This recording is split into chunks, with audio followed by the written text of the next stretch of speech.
The first time our dog ever saw her, he was just looking at her like, what is this thing?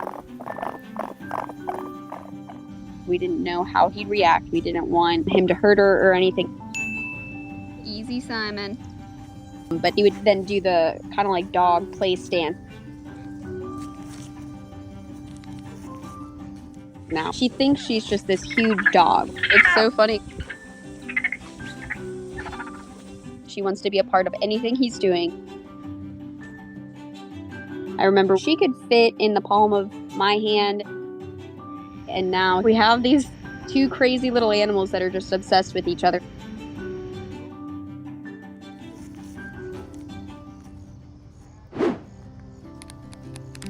Jinx was found up in Ravenna, Ohio. There was an adult raccoon that had passed on the road, and there was a little baby kind of trotting on its own. I was like the crazy wildlife lady, so if anyone was going to be able to take care of them, it was probably going to be me. But we were looking for another dog at the time, so we were like, I really don't want to take care of a raccoon right now. I reached out to every wildlife rehab center, and they all said because she was a raccoon, the laws were different, so they weren't gonna take care of her. So I was like, okay, well, I guess we're getting a raccoon.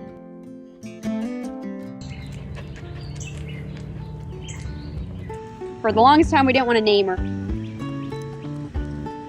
We were trying to just raise her for a couple weeks until she was old enough to be released. And then she was kind of really unsteady. As she was walking around in the yard, she'd kind of like teeter and fall. She might have had like a little bit of brain damage.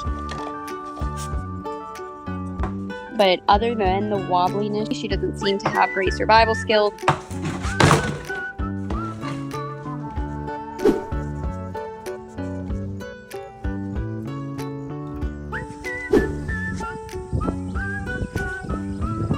That bond that she formed with Simon was the only thing that really helped her progress.